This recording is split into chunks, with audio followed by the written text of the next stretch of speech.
മുക്തിമിച്ഛസി ചേത്താത വിഷയാൻ വിഷവത്യജ ക്ഷമാർജവദയാതോഷ സത്യം പീയൂഷവദ്ഭജ. ഈ പ്രപഞ്ച വസ്തുക്കളെ, ഇന്ദ്രിയങ്ങൾക്ക് അനുഭവിക്കാനുള്ള വസ്തുക്കളെ മുഴുവൻ വിഷം പോലെ കണ്ടു കഴിക്കണം. നമ്മുടെ മൂല്യങ്ങളെല്ലാം തന്നെ ആന്തരമായ സ്വഭാവം അത് സ്റ്റാറ്റിക്കാണ്, നിലനിൽക്കുന്നതാണ്. അത് പ്രകടമാകുന്നതാണ് പെരുമാറ്റം. മറ്റുള്ളവരുമായി ഇടപഴകുമ്പോൾ അത് സമ്പർക്കമായി തീരുന്നു. അങ്ങനെ സ്വഭാവത്തിലും പെരുമാറ്റത്തിലും സമ്പർക്കത്തിലും നമ്മളെ ധന്യരാക്കി തീർക്കുന്നതാണ് ഭാരതീയ മൂല്യങ്ങളെല്ലാം തന്നെ.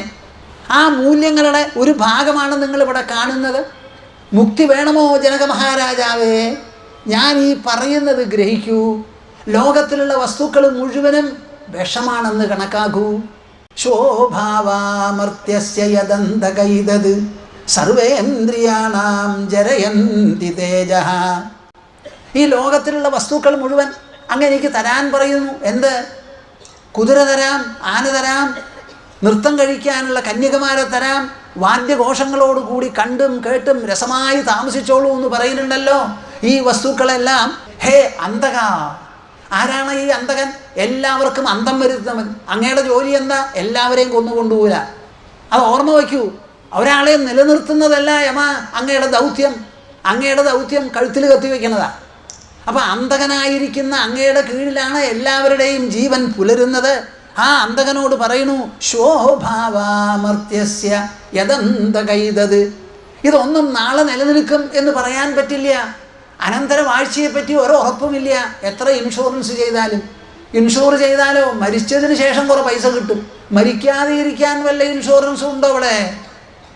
ഉണ്ടാവോ എനിക്കറിയില്ല. സർവേന്ദ്രിയാണാം ജരയന്തി തേജഃ. നമ്മൾ ഈ ലോകത്തിനെ അനുഭവിക്കുന്ന 5 ഇന്ദ്രിയങ്ങളിലൂടെയാണ്. കണ്ണിലൂടെ, കാതിലൂടെ, മൂക്കിലൂടെ, നാവിലൂടെ, ത്വക്കിലൂടെ. ഇങ്ങനെ അനുഭവിക്കും തോറും എന്ത് സംഭവിക്കണു? നമ്മുടെ ഇന്ദ്രിയങ്ങളുടെ തേജസ് കാർന്ന് തിന്നപ്പെടുകയാണ്. എൻ്റെ അപ്പ, എനിക്ക് ഒരു വായ പോരാ. ലക്ഷക്കണക്കിന് വായ ഭൂമാനന്ദ സ്വാമിക്ക് കിട്ടണം. കോടിക്കണക്കിന് സ്ഥലങ്ങളിൽ എനിക്ക് ചെന്നത് പറയണം. മനസ്സിലാക്കൂ. ഇതാണ് ഭാരത സംസ്കാരം. ജീവിതത്തെ അപഗ്രഥിച്ച് വിലയിരുത്തി അതിൻ്റെ ഗുണാഗുണങ്ങളും ദോഷങ്ങളുമെല്ലാം മനസ്സിലാക്കി ഉദ്ബോധിപ്പിക്കണു.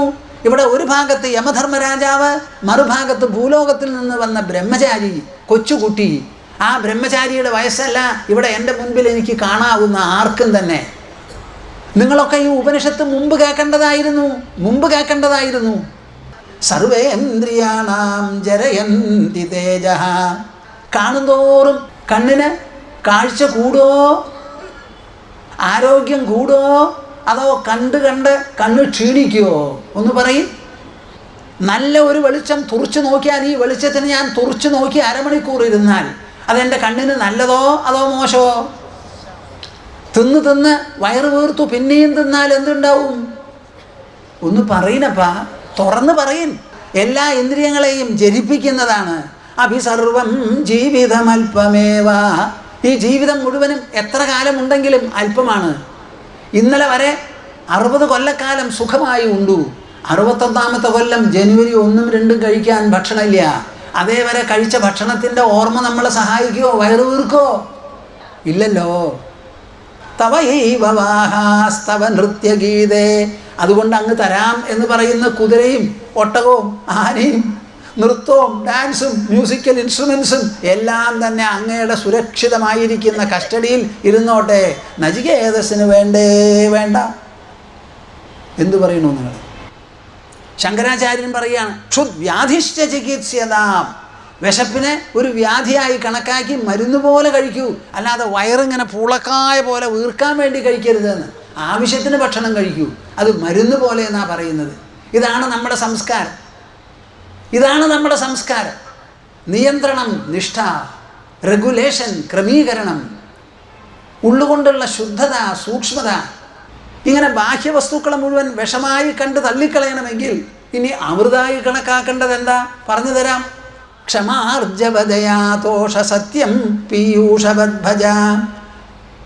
മനസ്സിനും ബുദ്ധിക്കുമുള്ള പോഷണങ്ങൾ, മൂല്യങ്ങൾ, ആഹാരങ്ങൾ, നറിഷ്മെൻ്റ്, അതാണ് നമുക്ക് അമൃത്. വാക്കുള്ളതോ ദേഹത്തിനുള്ളതോ അല്ല. ശരിയായിട്ടുള്ള അമൃത് മനസ്സിനുള്ളതാണ്, ബുദ്ധിക്കുള്ളതാണ്. ഇങ്ങനെ ഈ വിഷയാൻ വിഷവത്യജ എന്ന് കേൾക്കുമ്പോൾ നിങ്ങൾക്ക് ഇത് കുറച്ച് കടന്നുപോയി എന്ന് തോന്നുന്നുണ്ടോ? എന്താ മിണ്ടാത്തെ? കൃഷ്ണൻ ഭഗവത്ഗീതയിൽ എന്താ പറഞ്ഞിരിക്കുന്നത്? ഇന്ദ്രിയസ്യേന്ദ്രിയസ്യാർത്ഥേ രാഗദ്വേഷൗ വ്യവസ്ഥിതൗ തയോർനവശമാഗച്ഛേത് തൗ ഹ്യസ്യ പരിബന്ധിനൗ.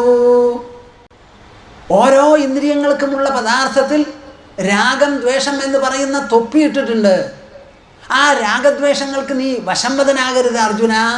എല്ലാവർക്കും വേണ്ടി പറയുന്നതാ. തൗ ഹ്യസ്യ പരിബന്ധിനൗ. നിന്റെ ജീവിതയാത്രയിൽ ബദ്ധശത്രുക്കളാണ് ഇവർ. രാഗദ്വേഷങ്ങൾ ഈ വസ്തുക്കളോട് നേരിടുമ്പോഴാണ് ഇത് വേണം, ഇവൻ വേണം, ഇത് വേണ്ട, ഇവൾ വേണ്ട എന്നുള്ള തോന്നൽ നമുക്ക് വരുന്നത്. നമ്മൾ തന്നെ ആവുമ്പോൾ നമുക്ക് വേണവും വേണ്ട രണ്ടുമില്ല. വസ്തുക്കളുമായി സമ്പർക്കം നടത്തുമ്പോഴാണ്. അപ്പോൾ ഇന്ദ്രിയങ്ങളുടെ വസ്തുക്കൾ എല്ലാറ്റിലും രാഗദ്വേഷം അങ്കിതമാണ്. അതിൻ്റെ അടിമയാവരുത്, ശത്രുക്കളാണ്. ഭർതൃഹരി മഹാരാജാവ് ഇരുന്ന് സിംഹാസനം വിട്ട ഭർതൃഹരി പറയുകയാണ്, ഭോഗാന ഭുക്ത വയമേവ ഭുക്ത തപോന തപ്തം വയമേവ തപ്ത കാലോന യാതോ വയമേവ യാതാ തൃഷ്ണാന ജീർണ വയമേവ ജീർണ. കേൾക്കണുണ്ടോ? നിങ്ങൾക്ക് ഇഷ്ടാവുന്നുണ്ടോ? ഇതൊക്കെ പറയണോ? ഞാൻ ഭോഗാന ഭുക്ത, ഈ ലോകത്തിൽ ജീവിച്ച് ഞാൻ അനുഭവിച്ചു. വാസ്തവത്തിൽ നിങ്ങൾ അനുഭവിച്ചുവോ അതോ ഈ ലോകം നിങ്ങളെ അനുഭവിച്ചുവോ? ആലോചിച്ചിട്ടില്ല അല്ലേ? അനുഭവിച്ച് ലോകമാണോ ഒടുങ്ങുന്നത് അതോ അനുഭവിക്കുന്ന ജീവിക്കുന്ന നമ്മളോ ഒടുങ്ങിപ്പോണത്? ഇവിടെ ജീവിച്ചവരും അനുഭവിച്ചവരും മുഴുവൻ ലോകത്താൽ അനുഭവിക്കപ്പെട്ടതൊഴികെ നാം ഈ ലോകത്തെ അനുഭവിച്ച് ഇല്ലാതെയാക്കിയിട്ടുണ്ടോ? മരിച്ചുപോയവരുടെ സംഖ്യയല്ലേ ഇവിടെ കൂടുതൽ, ജനിച്ചവരുടെ അല്ലല്ലോ. പിറന്നാൾ ആഘോഷിക്കും. എന്ത് പിറന്നാൾ? പിറന്ന ദിവസത്തിൽ നിന്ന് അകന്നു പോകുന്ന ദിവസം പിറന്നാളാവോ? മരണത്തിനടുത്ത് പോകുന്നത്. അപ്പോൾ പിറന്നാളോ മരണസമീപന ദിവസമോ? തപോന തപ്തം വയമേവ തപ്ത. തപസ്സിൻ്റെ പേരിൽ നാം പലതും ചെയ്തു. അങ്ങനെ തപസ് ചെയ്ത് നമുക്ക് നേട്ടമുണ്ടായോ അതോ തപസ്സിൻ്റെ പേരിൽ നാം തപിപ്പിക്കപ്പെട്ടുവോ? കാലോനയാതോ വയമേവ യാതാ.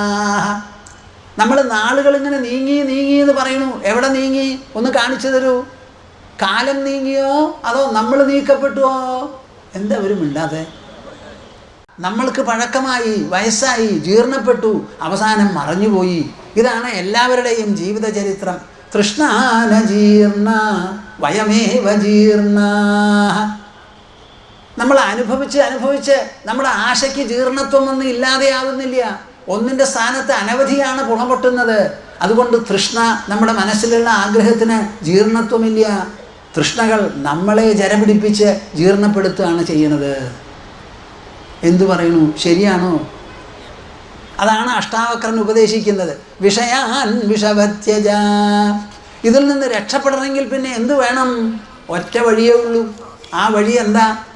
ക്ഷമാർജവദയാതോഷ സത്യം പീയൂഷവദ്ഭജ. ക്ഷമ, ആർജവ, ദയാ, തോഷ, സത്യം എന്ന് പറയുന്ന 5 മൂല്യങ്ങളാണ്. ഈ 5 മൂല്യങ്ങളിൽ ഒരു മതമില്ല, ഒരു ഈശ്വര വിശ്വാസമില്ല. ഞാൻ ഈ പറയുന്ന 5 ഗുണമൂല്യങ്ങൾ നിരന്തരം അഭ്യസിക്കുക, വളർത്തിയെടുക്കുക. മനസ്സും ബുദ്ധിയും ധന്യധന്യമാകട്ടെ, അലങ്കൃതമാകട്ടെ, ആരോഗ്യസമ്പന്നമാകട്ടെ, ആനന്ദപൂരിതമാകട്ടെ, അനശ്വരത നിറഞ്ഞു തുളുമ്പട്ടെ. ഈ 5 മൂല്യങ്ങൾ കൊണ്ട്